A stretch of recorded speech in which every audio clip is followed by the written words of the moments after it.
Thanks for coming out tonight. I'm happy to be here. It's exciting to see your faces here, and it's fun to be involved, and I hope you guys can feel that as well. Representative government is what America's all about, right? It's about getting to know your representatives, communicating with them, and having them vote the way that with your input. And so I kind of started off right in the meat of my talk here, but that's really on my mind a lot these days as I go out and talk to folks and really get involved, is that your voice needs to be heard, it needs to be listened to, and it needs to be reacted to. And that's my goal as your city councilman. As a representative of you, I will continue to listen to you, and I will take your considerations prior to me voting. And that, I think, is what really makes a connection between you and your city. Is that you feel that your city is listening to you and that your opinion matters and your opinion is being heard. And that's my goal. And so on my website, adambradleyemcity.org, is where sort of the hub of that communication can take place. We can have dialogues, we can have conversation. My phone number's there. We can talk about the issues that matter to you. Because the issues that matter to you might not be on my radar. But it's important that you and I have this conversation. 30 seconds. Just a little bit more about me. I have a wife and 3 kids. We've been here 5 years. I grew up in the suburbs of Washington, D.C., where politics is all around. And nothing is more important politics-wise than what happens here in Eagle Mountain, here in your town. It affects everything that we do, way more than anything federally or state-wise. And so I applaud you for being involved, and share that with your neighbors. Tell them it's not that boring. We'll do our best, but thanks for coming out tonight. The culture of customer service is really what a city should be. And that starts with leadership, and then training, and then accountability. If those who have a public eye with the city are not educated, trained, and then held accountable to that customer service culture or that customer service mentality, then it falls by the wayside, and it doesn't show. And we as residents of Eagle Mountain, we're customers to Eagle Mountain on 2 fronts. One is residents, is voting residents and those that live and pay taxes here. But 2 is in the utility department. We pay our utilities to the city, and so it's a double duty for the city to be good customer service minded on both those fronts. And so I think the solution is creating that culture, that we are here to serve the city, to serve the residents, to put your needs first and put your concerns, your frustrations, and your praises first. And I think that as a city councilman, it might not be my job to go to these departments that have a public face and train or hold them accountable. But I think as your elected representative, I can help, and I will help on creating a culture of customer service.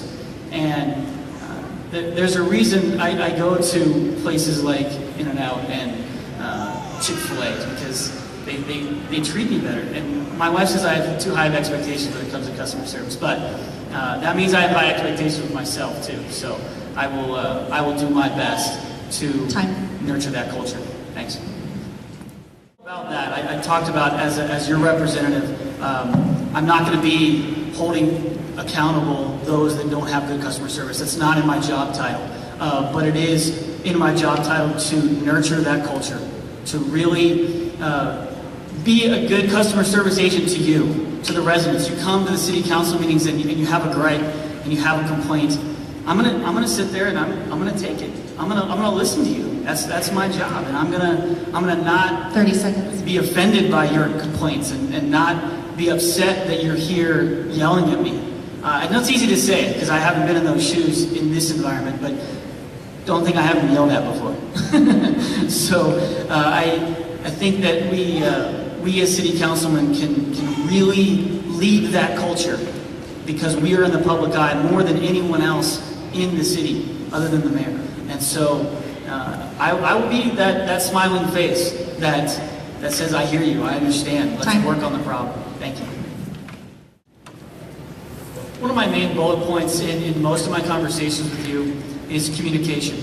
I think it comes down to communication. It comes down to being on the same page as you, understanding where you're coming from and where we need to go as residents and the city.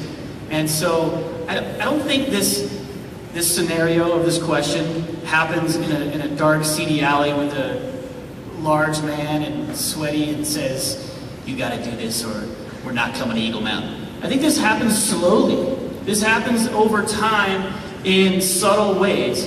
And as elected officials, we have to be cognizant of that. We have to be aware that that happens and not be subdued or influenced by those that... So the scenario is that I'm on city council, we're on the city council, and a developer is here asking that we vote his way or what he needs so that he can make millions of dollars. And I understand that pressure. It's Nate's been there. I mean, it's a lot of money for this developer, and it's challenging for those of us on the city council to say no to that person to making lots of money. But if it's not in the best interest of the city, it has to be no. And that's the beauty. The beauty of representative government. You can look at my voting record. You can see how I will vote. I will tell you how I'm going to vote. Back to communication. You'll know how I vote. You'll know if I voted for this development or against that development. And if we can be on the same page prior to that vote, you can rest assured I don't need to go to the city council meeting tonight. I've already talked to Adam.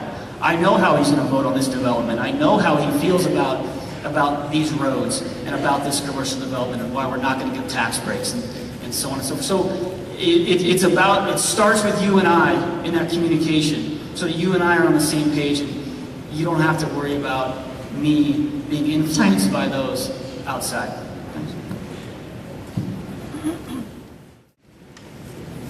So this unfortunate scenario of elected officials being in the pockets, if you will, of developers is, I think, again, can be headed off with proper communication. But more importantly, or along the lines of that communication is perception. Perception trumps reality. What is being perceived by the residents and what it looks like and what it smells like might not always be what it is. But if that's what the resident perceives it to be like, 30 seconds. Then that's the problem you have to fix. And so, I don't want to beat a dead horse, but it's about having this dialogue prior to voting. You and I talking, you and I having conversations. You know where I am, I know where you need to be. I can inform you on what the developer needs and what he or she are looking for, what the business is looking for. And you and I, you can be part of it. It's the representative government. And it doesn't take a whole lot. I'm living testament. It just doesn't take a whole lot of effort for you to be involved. Transparency is not one of my favorite words because it's kind of a key word, kind of a catchphrase word that to me is a little empty. And so I'm going to hit it again. I apologize. It is about communication. You need to know what I know as a city councilman, and it'll be my job, and I take it upon myself to let you know what I know. And our job as city councilmen is to vote on the budget. That's number one job. And so I'll take it upon myself to know that budget better than my job requires me to know it. And then I can tell you and I can talk about the budget, and I will know what I'm talking about, and you can rely on me as a resource, me, my website, and the digital means that I'm using to communicate with you. You can rely on me as a resource. And my wife says I talk too much, but it's because I care about you understanding what I understand. And I'm kind of a visual learner, and I teach that way as well. And so you might see a little more graphs and pictures and things like that when it comes to my website, because that's how I learn. But so sometimes transparency feels more like translucency, doesn't it? That it's there, the information's there, but it's hard to understand, it's hard to get to. And so it'll be a goal of mine to make that information that you want readily available. You're not going to have to dig and dig and dig The city currently complies with all laws and exceeds the requirements on some cases. But as I'm doing research the last year or so for this job interview, that it's not easy to find. And so I'm going to make it easy for you to find so that we can be on the same page and we can talk about things and you're comfortable. Make it clear that I will be an active participant in disseminating information. I'm not gonna sit on the city council and just rely on the city recorder and the city to put things on their website. I have my own website. I've said it before. I'm not gonna bore you, but it's there so that I can talk to you. I can talk to the masses. My phone number's available. We can talk about these things. And so I want to make it so that you want to come to city council meetings because you're going to learn what's going on in your city, but if you can't, 30 seconds. You have another resource to go to, and that's my website, where you can go to learn about, well, what happened in that last night at City Council? How did Councilman Adam Bradley vote? What were some of his thoughts on some of those who showed up? And so I just want to take this thought of transparency and really make it shine, so that you have no question as to how I'm voting and the thoughts that I'm having, and then we can have conversations about that. Time. Well, I think it's a difficult question because there's not a lot that I can list out. This room is pretty full, but I think there could be more of us here. I think we could have all called a few neighbors tonight, a few more neighbors, and we could have had standing room only tonight. So we have a very active